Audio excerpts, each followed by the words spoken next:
Hello guys, welcome to my channel study mates. तो आज आपकी सेकंड क्लास आ गई है, एनसीईआरटी क्लास 6 साइंस। जैसे कि हमने आपसे बोला था कि हम डेली आपको एक क्लास प्रोवाइड करेंगे। तो आज आपका चैप्टर 2 है और ये चैप्टर थोड़ा सा बड़ा है। तो अगर आपको मेरी अगर आपने मेरी फ़र्स्ट क्लास ना देखी हो तो सबसे पहले प्लीज़ फ़र्स्ट क्लास देखें और कमेंट करें कि उसमें क्या इम्प्रूवमेंट करना है और अपना सजेशन दें। और अगर आपका रेस्पॉन्स अच्छा रहा तो हम 7th और 8th क्लास की एनसीईआरटी भी पूरी कंप्लीट कराएंगे आपको। और मैंने इसमें सारे इम्पोर्टेंट चीज़ें मेंशन की हैं जो एग्ज़ाम में पूछी जाती हैं। अब वो आप खुद ही देख लेंगे, मैं अपनी तारीफ़ अपने आप क्या करूं। ओके, स्टार्ट करते हैं गाइस। तो चैप्टर 2 है हमारा, भोजन के घटक। भोजन के घटक, अब आप जानते हैं कि भाई हम भोजन करते हैं। मैंने फर्स्ट में आया था कि भोजन क्या होता है, हम क्यों करते हैं, ये सारी चीज़ें मैंने आपको बताई थी। इसी प्रकार से कि भोजन के घटक कौन कौन से होते हैं तो हम देखते हैं। प्रत्येक व्यंजन एक या एक से अधिक प्रकार की कच्ची सामग्री से बना होता है जो हमें पादपों या जंतुओं से मिलते हैं। इस कच्ची सामग्री में हमारे शरीर के लिए कुछ आवश्यक घटक होते हैं। इन घटकों को हम पोषक कहते हैं। सिंपल सी डेफिनेशन है, आप सब समझ गए होंगे। विभिन्न प्रकार के खाद्य पदार्थों में क्या होता है, मतलब जो हम खाते हैं उनमें क्या क्या होता है। हमारे भोजन के मुख्य पोषक कार्बोहाइड्रेट, प्रोटीन, वसा, विटामिन तथा खनिज लवण हैं। इसके अतिरिक्त हमारे भोजन में रुक्षांश। अब मैं आपको बताऊंगा कि रुक्षांश क्या होते हैं। अभी नेक्स्ट आएगा कि रुक्षांश होते क्या हैं, तो यहाँ मैं डिटेल में नहीं बता रहा आपको। हमारे भोजन में रुक्षांश तथा जल भी शामिल है। रुक्षांश होते हैं जो हमारे शरीर के लिए, जो हमारे शरीर में जो विषैले पदार्थ होते हैं उन्हें निकालने के काम आते हैं रुक्षांश। मतलब एक तरह से जल, जैसे जल विषैले पदार्थ निकालने के काम आता है। रुक्षांश होते हैं जो हमारे शरीर के लिए बहुत ज़्यादा इम्पोर्टेंट होते हैं भोजन पचाने के लिए, जिनकी हमारे शरीर को आवश्यकता है। खाद्य पदार्थों के परीक्षण। कुछ सामग्री विधियों द्वारा हम यह जान सकते हैं कि कच्ची सामग्री या पके हुए भोजन में कौन सा एक या एक से अधिक पोषक उपस्थित है। यहाँ हम कार्बोहाइड्रेट, प्रोटीन और वसा के बारे में जानेंगे। हम यहाँ जानेंगे कि कार्बोहाइड्रेट है तो उसकी पहचान क्या होती है, वसा है तो उसकी पहचान क्या होगी, सारी चीज़ें जानेंगे। ओके। आयोडीन का तनु विलयन बनाने के लिए जल में आधी भरी हुई परख नली में कुछ बूंदें टिंचर आयोडीन मिलाकर कॉपर सल्फेट विलयन। कॉपर सल्फेट विलयन CuSO4 इसका वो होता है फॉर्मूला। 100 ml जल में 2 ग्राम कॉपर सल्फेट का घोलकर। कास्टिक सोडा विलयन। 100 ml जल में 10 ग्राम कास्टिक सोडा घोलकर Na, और कास्टिक सोडा का हमारा फार्मूला होता है NaOH। देखिए गाइज, मैं आपको जो चीज़ जहाँ बताने की होगी मैं वहाँ आपको डिटेल में बताऊंगा।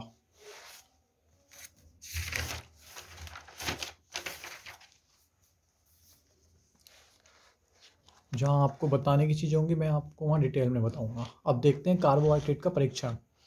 भाई हम कैसे पहचान करेंगे कि इसमें कार्बोहाइड्रेट है, इसमें वसा है, इसमें प्रोटीन है, इसमें क्या है। तो लेट्स सी। हमारे भोजन में पाए जाने वाले मुख्य कार्बोहाइड्रेट मंड तथा शर्करा के रूप में होते हैं। मंड को हम स्टार्च भी बोलते हैं, स्टार्च। शर्करा तो आप सब जानते ही हैं जो शक्कर होती है, चीनी होती है, उसे शर्करा बोलते हैं। तो खाद्य पदार्थ प्लस तनु आयोडीन विलयन 2.2 से 3 बूंदें खाद्य पदार्थ का रंग नीला या काला तो मंड उपस्थित। अर्थात इसका मतलब क्या है, इसका मतलब यह है खाद्य पदार्थ है, मानो आपने चावल ले लिया, कार्बोहाइड्रेट में चावल ले लिया आपने, तो इसमें तनु आयोडीन विलयन की 2-3 बूंदें डालेंगे। अगर इसका रंग काला या नीला हो जाता है तो इसका मतलब यह है कि इसमें स्टार्च यानी कि मंड उपस्थित है। इसी प्रकार से प्रोटीन परीक्षण करेंगे हम। खाद्य पदार्थ प्लस 2 बूंद कॉपर सल्फेट प्लस 10 बूंद कास्टिक सोडा, और अगर इसका कुछ समय बाद इसका रंग बैंगनी हो जाता है तो इसका मतलब इसमें प्रोटीन उपस्थित है। इसी प्रकार से वसा परीक्षण करेंगे हम। हालांकि ये सारी चीज़ें जब आपकी ये कंप्लीट हो जाएगी एनसीईआरटी, तो एक एक करके आपको कराऊंगा भी कि प्रोटीन की पहचान क्या है। अभी मेरे पास ना इक्विपमेंट नहीं है इसको चेक करने के। तो जब बाद में जब एनसीईआरटी कंप्लीट हो जाएगी उसके बाद मैं आपको परीक्षण कराऊंगा एक एक।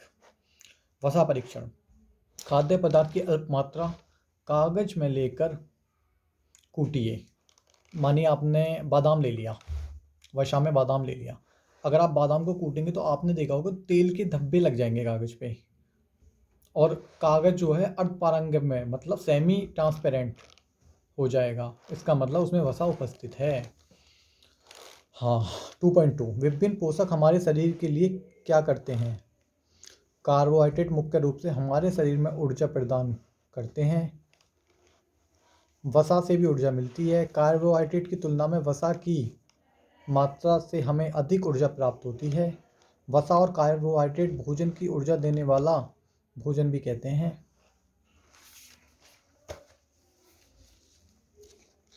कार्बोहाइड्रेट के स्रोत, मतलब कार्बोहाइड्रेट जैसे शकलकंदी में होता है कार्बोहाइड्रेट, आलू में भी, गन्ना में भी, पपीता, तरबूज, आम, मक्का, गेहूँ, चावल, बाजरा, ये जितने भी आपकी सारी चीज़ें हैं जैसे शकलकंदी, आलू, गन्ना, पपीता, इनमें कार्बोहाइड्रेट पाया जाता है। वसा के स्रोत, वसा कहाँ से होता है? तो वसा में दो टाइप होते हैं, एक तो पादप स्रोत और जंतु स्रोत। पादप स्रोत मतलब जैसे कि मूंगफली, तिल, सरसों, नारियल, सरसों तेल, ये सब हमें पादप स्रोत से प्राप्त होता है। और जंतु स्रोत जैसे मांस, घी, दूध, मक्खन, मछली, अंडे, क्रीम आदि, ये सब तो आपको पता ही है गाइस, क्योंकि फर्स्ट वीडियो में यही सब बताया था कि ये कहाँ से प्राप्त होता है, कैसे, सारी चीज़ें। ठीक है। प्रोटीन के स्रोत, चना, मूंग, तुहार दाल, राजमा, मटर, सोयाबीन, मांस, मछली, पनीर, दूध आदि, ये हैं हमारे प्रोटीन के स्रोत। ओके। तो प्रोटीन की आवश्यकता शरीर वृद्धि तथा स्वस्थ रहने के लिए होती है। इसे शरीर वर्धक भोजन कहते हैं। मतलब जो हमारा प्रोटीन होता है ना, ये शरीर वर्धक मतलब शरीर को बढ़ाने के काम आता है।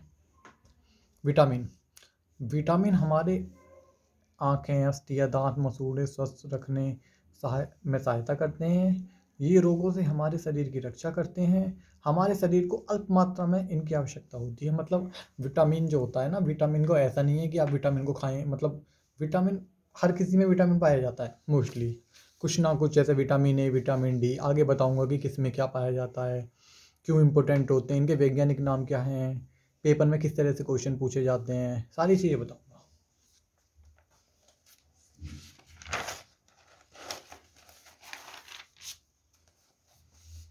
विटामिन के प्रकार, तो विटामिन के हमारे ये 6 प्रकार हैं, A B C D E K, मतलब vitamin A, vitamin B, vitamin C, vitamin D, vitamin E, vitamin K. Vitamin A का वैज्ञानिक नाम है रेटिनॉल, विटामिन बी का थायमीन, विटामिन सी का एस्कर्बिक, विटामिन डी का कैल्सीफेरॉल, विटामिन ई का tocopherol, vitamin के का फिलोमिन। अब आप लोग बोलेंगे कि सर हम ये याद कैसे करेंगे? तो इसकी सिंपल ट्रिक है, रथ पर एक टॉफ़ी, रे से रेटिनॉल, थे से थाइमीन। इसमें पर का कोई मतलब नहीं है, मतलब पर को आप काट सकते हैं। एक, ए से एस्कर्बिक, कैसे कैल्सीफेरॉल, टे से टोकोफेरॉल, फे से फ्लोमिन। तो इसकी ट्रिक है याद करने की। और हाँ, एक क्वेश्चन आपके मोस्टली एग्जाम में पूछा जाता है कि जल में घुलनशील कौन कौन से विटामिन होते हैं। तो बी और सी जो होते हैं वो जल में होते हैं घुलनशील, और ए डी ई के जो होते हैं वो वसा में होते हैं। ये बहुत इंपॉर्टेंट क्वेश्चन है, आप इसे नोट कर लेना और वीडियो दोबारा देख लेना अगर समझ में ना आए तो कोई भी पॉइंट, और प्लीज़ मुझे कमेंट जरूर करना।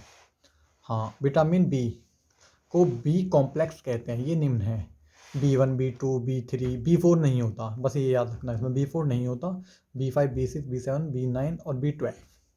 ठीक है। इसमें सबसे ज़्यादा इंपॉर्टेंट जो एग्जाम में पूछ लिया जाता है B2, B5 और B12, जैसा कि मैंने MM लिख रखा है, मतलब मोस्ट इम्पोर्टेंट।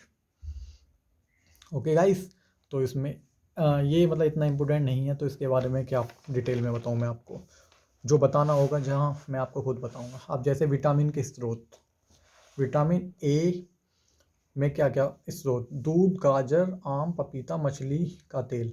तो इसकी सिंपल याद करने की, जो पीली पीली चीज़ें होती हैं मोस्टली, हालांकि आप बोलेंगे सर दूध तो सफ़ेद होता है, लेकिन एक दो चीज़ें आपको याद करनी पड़ेंगी। मोस्टली जो पीली होती हैं, जैसे आम पीला होता है, पपीता पीला होता है, मछली का तेल पीला होता है, तो विटामिन ए के स्रोत हैं ये। विटामिन बी के यकृत और चावल। विटामिन सी के संतरा, टमाटर, अमरूद, मिर्च, नींबू, आंवला। विटामिन डी मछली, मक्खन, अंडा, दूध, मांस, सूर्य प्रकाश। आप कहेंगे सर सूर्य प्रकाश का खाए, अरे सूर्य का जो प्रकाश होता है यह भी विटामिन डी की कमी को पूरा करता है। मतलब यह हमारे शरीर के लिए बहुत ज़रूरी है विटामिन डी।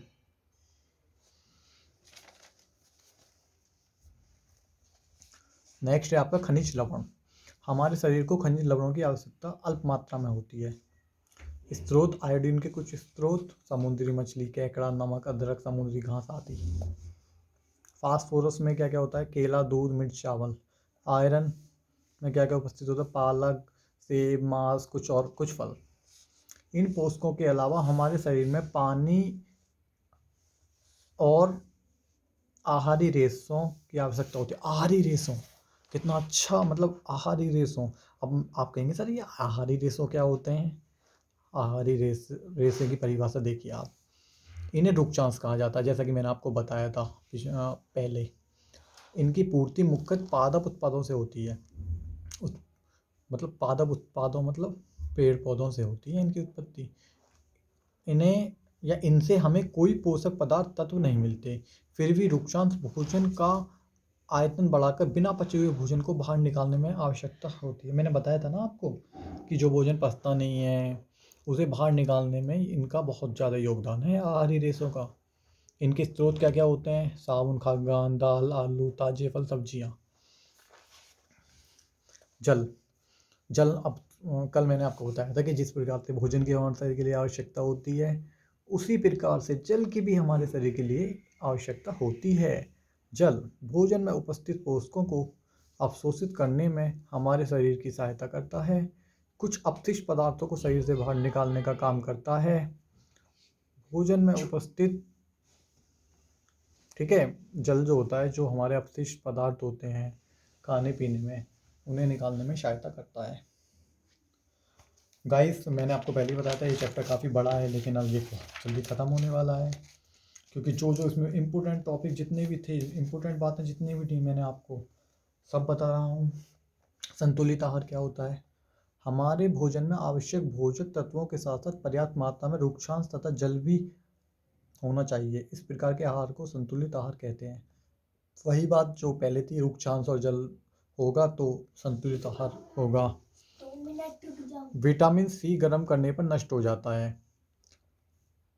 ये पॉइंट्स जो लिखे हैं मैंने, ये वो हैं जो बहुत ज़्यादा इम्पोर्टेंट हैं।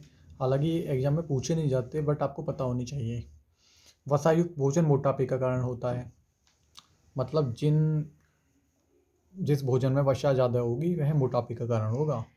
इसी प्रकार से अभाज्यजनक रोग, वे रोग जो लंबी अवधि तक वसा और कार्बोहाइड्रेट न मिलने के कारण उत्पन्न होते हैं, उन्हें अभाज्यजनक रोग कहते हैं। मतलब लंबे समय तक आपको वसा और कार्बोहाइड्रेट प्राप्त नहीं हुआ है तो आप कुपोषण के शिकार हो सकते हैं, उसे ही अभाज्यजनक रोग कहते हैं। विभिन्न विटामिनों तथा खनिज का अभाव से होने वाले रोग। विटामिन ए से रतौंधी रोग होता है, आंखों के लिए होता है कमज़ोर दृष्टि। विटामिन बी1 वेरी दुर्बल पेशियाँ, काम करने की ऊर्जा में कमी। विटामिन सी स्कर्वी, मसूड़ों में खून आना। विटामिन डी रिकेटस, अस्थियाँ हड्डी का कमज़ोर होना। आयोडीन की कमी से घेंगा रोग हो जाता है, बच्चों में मानसिक विकलांगता, गर्दन की मानसिक विकलांगता आदि। तो गाइस आपका चैप्टर 2 कंप्लीट हुआ, और प्लीज़ हमें सजेशन दें, अगर आपको कोई बात इसमें समझ ना आई हो तो प्लीज़ कमेंट करें, और इसी प्रकार से आपका कल चैप्टर 3 कराएंगे। तो थैंक यू गाइस।